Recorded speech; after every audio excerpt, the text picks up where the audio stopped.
ಜಿಲ್ಲೆಯಲ್ಲಿ ವಿವಿಧ ಪೊಲೀಸ್ ಠಾಣಾ ವ್ಯಾಪ್ತಿಯಲ್ಲಿ ಕಳ್ಳತನ ಆಗಿದ್ದ ಮೊಬೈಲ್ಗಳನ್ನು ಜಪ್ತಿ ಮಾಡಲಾಗಿದೆ ಎಂದು ಎಸ್ಪಿ ಋಷಿಕೇಶ್ ಸೋನವಾನೆ ಮಾಹಿತಿ ನೀಡಿದರು. ವಿಜಯಪುರ ನಗರದಲ್ಲಿ ನಡೆದ ಮಾಧ್ಯಮಗೋಷ್ಠಿಯಲ್ಲಿ ಮಾತನಾಡಿದ ಅವರು, ಜಿಲ್ಲೆಯ ವಿವಿಧ ಠಾಣಾ ವ್ಯಾಪ್ತಿಯಲ್ಲಿ 4,58,500 ರೂಪಾಯಿ ಮೌಲ್ಯದ 25 ವಿವಿಧ ಕಂಪನಿಯ ಮೊಬೈಲ್ಗಳನ್ನು ವಶಕ್ಕೆ ಪಡೆಯಲಾಗಿದೆ.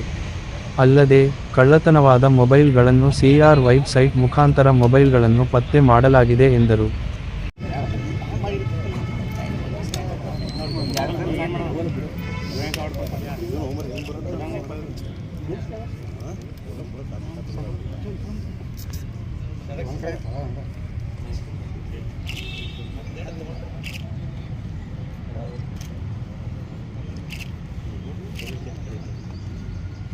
ಸಾಕು ನಮ್ಗೆ ಅವರೊಬ್ಬರು ನಮ್ಮ ಜನಸ್ನೇಹಿ ಇಲ್ಲ, ಚಾಯ್ ಇಲ್ಲ, ಏನು ಅರ್ಧ ಚಾಯ್ ಇಲ್ಲ. ಕಳೆದ 4 ತಿಂಗಳಲ್ಲಿ ವಿಜಯಪುರ ಜಿಲ್ಲೆಯಲ್ಲಿ ಸೈಬರ್ ಅಪರಾಧಗಳ ಸಂಬಂಧಪಟ್ಟಂತೆ ಒಟ್ಟು 12 ಕೇಸನ್ನು ನಾವು ಸೆನ್ ಪೊಲೀಸ್ ಠಾಣೆಯಲ್ಲಿ ದಾಖಲು ಮಾಡಿದ್ವಿ. ಎಲ್ಲ ಕೇಸುಗಳಲ್ಲಿ ಸುಮಾರು 2,07,00,000 ಅಷ್ಟು ಹಣ ವಂಚನೆ ಆಗಿತ್ತು. ಆ ಹಣ 2 ಕೋಟಿ ಪೈಕಿ ನಾವು ಒಟ್ಟು 1,89,00,000 ಅಷ್ಟು ಹಣವನ್ನು ಸಾರ್ವಜನಿಕರಿಗೆ ನಾವು ನೊಂದವರಿಗೆ ವಾಪಸ್ ಕೊಡುವುದರಲ್ಲಿ ನಾವು ಯಶಸ್ವಿಯಾಗಿದ್ದೀವಿ. ಇದರಲ್ಲಿ ಪ್ರಮುಖವಾದ ಕೇಸಸ್ ಹೇಳಬೇಕಾದ್ರೆ ಒನ್ ನೇಷನ್ ಒನ್ ಕಾರ್ಡ್ ಅಂತ ಒಂದು ಕೇಸ್ ಆಗಿರುತ್ತದೆ.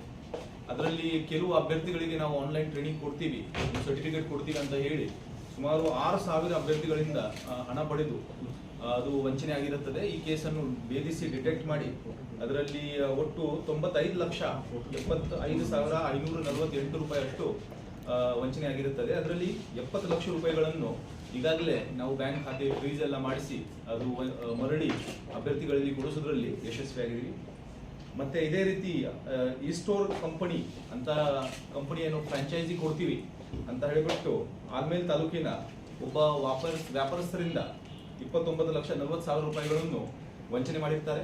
ಅದರಲ್ಲಿ ಸಹ ಈ ಆರೋಪಿಗಳನ್ನು ಡೆಲ್ಲಿಯಲ್ಲಿ ಹೋಗಿ ಅಲ್ಲಿಂದ ನಾವು ದಸ್ತಗಿರಿ ಮಾಡಿ ಮತ್ತೆ ಮುಂದಿನ ಪ್ರಕ್ರಿಯೆ ನಡೆಸಿ ಒಟ್ಟು 29,40,000 ಟೋಟಲ್ ಅಮೌಂಟ್ ಅನ್ನು ನಾವು ನೊಂದವರಿಗೆ ವಾಪಸ್ ಕೊಟ್ಟಿದ್ದೀವಿ. ಇದೇ ರೀತಿ ಇನ್ನೊಂದು ಕೇಸಲ್ಲಿ ಇಂಡಿಯಲ್ಲಿ ನಮ್ಮ ಜಮೀನಿಯಲ್ಲಿ ಹೈಟೆಕ್ ವರ್ಟಿಕಲ್ ಫಾರ್ಮಿಂಗ್ ಪಾಲಿಹೌಸ್ ಮಾಡಿಕೊಡ್ತೀವಿ ಅಂತ ಹೇಳಿ ಸುಮಾರು ಒಬ್ಬ ರೈತರಿಗೆ 2,20,00,000 ಅಷ್ಟು ವಂಚನೆ ಆಗಿರುತ್ತದೆ. ಈ ಕೇಸಲ್ಲಿ ಆರೋಪಿಗಳನ್ನು ನಾವು ಪತ್ತೆ ಮಾಡಿದ್ದೀವಿ. ಇವರ ಮೇಲೆ ಬೇರೆ ಬೇರೆ ಕೇಸಸ್ ಆಗಿವೆ. ಮಹಾರಾಷ್ಟ್ರ ರಾಜ್ಯದಿಂದ ಮುಂಬೈದಿಂದ ಇವರಿಗೆ ಕರ್ಕೊಂಡು ಬಂದು 4 ಜನರಿಗೆ ಕರ್ಕೊಂಡು ಬಂದು ಈ ಕೇಸಲ್ಲಿ ಸಹ ಒಟ್ಟು ಟೋಟಲ್ ಅಮೌಂಟ್ ಅನ್ನು ಒಟ್ಟು ಇಲ್ಲಿವರೆಗೆ 52 ಲ್ಯಾಕ್ ಅನ್ನು ನಾವು ಸೀಸ್ ಮಾಡಿದ್ದೀವಿ. ಮತ್ತೆ ಮುಂದಿನ ತನಿಖೆ ಈಗ ನಡೆಸಲಾಗ್ತಾ ಇದೆ. ಸೊ ಇದೇ ರೀತಿ 1930 ಕೆಲವು ಕೇಸಸ್ ಅಲ್ಲಿ FIR ದಾಖಲಾಗಿಲ್ಲ. ಆದರೆ ಸೈಬರ್ ವಂಚನೆ ಆದವರು ಕೂಡಲೇ 1930 ಈ ಹೆಲ್ಪ್ ಲೈನ್ ಇದೆ, ಆ ಹೆಲ್ಪ್ ಲೈನ್ಗೆ ಕರೆ ಮಾಡಿದ್ದಲ್ಲಿ ತಮ್ಮ ಡೀಟೇಲ್ ಅನ್ನು ಕೊಟ್ಟಿದ್ದಲ್ಲಿ ಅದರಲ್ಲಿ ಇಮಿಡಿಯೇಟ್ ಟ್ರಾನ್ಸಾಕ್ಷನ್ ಅನ್ನು ಫ್ರೀಸ್ ಮಾಡುವಂತ ಕೆಲಸ ಅಲ್ಲಿ ಆಗತ್ತೆ. ಆ 1930ಗೆ ಕರೆ ಮಾಡಿದ ನಂತರ ಸಂಬಂಧಪಟ್ಟ ಕೇಸಸ್ ನಮ್ಮ ಸೆನ್ ಪೊಲೀಸ್ ಠಾಣೆಗೆ ಸಹ ರೆಫರ್ ಆಗ್ತವೆ. ಅಂತ ಒಟ್ಟು 23 ಜನರಿಗೆ ನಾವು 28,81,000 ಅಷ್ಟು ಹಣವನ್ನು ಬ್ಯಾಂಕ್ ಮೂಲಕ ಖಾತೆಗಳನ್ನು ಫ್ರೀಸ್ ಮಾಡಿ ವಾಪಸ್ ಕೊಡುವುದರಲ್ಲಿ ಯಶಸ್ವಿಯಾಗಿದೆ. ಸೆನ್ ಠಾಣೆಯಲ್ಲಿ ಸಾಕಷ್ಟು ಕೆಲಸ ಕಳೆದ 4 ತಿಂಗಳಲ್ಲಿ ನಡೆದಿದೆ. ಇದರಲ್ಲಿ ವಂಚನೆ ಆದ ತಕ್ಷಣ ಸಾರ್ವಜನಿಕರಿಗೆ ಮತ್ತೊಮ್ಮೆ ನಾನು ಕೋರಿಕೊಳ್ಳುತ್ತೇನೆ, ನೀವು 1930ಗೆ ಕರೆ ಮಾಡಿ ವಂಚನೆ ಆಗಿದೆ ಗೊತ್ತಾದ ತಕ್ಷಣ 1930ಗೆ ಕರೆ ಮಾಡಿದ್ದಲ್ಲಿ ಮುಂದಿನ ಕೆಲವು ಬ್ಯಾಂಕ್ ಅಕೌಂಟ್ ಡೀಟೇಲ್ಸ್ ನಿಮಗೆ ಕೇಳ್ತಾರೆ, ಅದೆಲ್ಲ ಕೊಟ್ಟಿದ್ದಲ್ಲಿ ನಿಮ್ಮ ಹಣ ವಾಪಸ್ ಪಡೆಯುವುದರಲ್ಲಿ ಅದು ಸುಲಭ ಆಗುತ್ತೆ.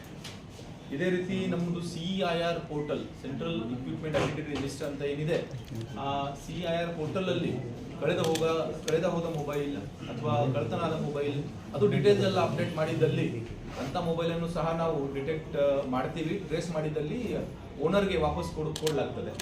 ಕಳೆದ ಒಂದು ತಿಂಗಳಲ್ಲಿ ಸುಮಾರು 25 ಮೊಬೈಲ್ಗಳನ್ನು ಅಂದಾಜು ಕಿಮ್ಮತ್ತು 4,58,000 ಅಷ್ಟು ಬೆಲೆ ಬಾಳುವ ಮೊಬೈಲ್ಗಳನ್ನು 25 ಮೊಬೈಲ್ಗಳನ್ನು ಕಳೆದ ಒಂದು ತಿಂಗಳಲ್ಲಿ ನಾವು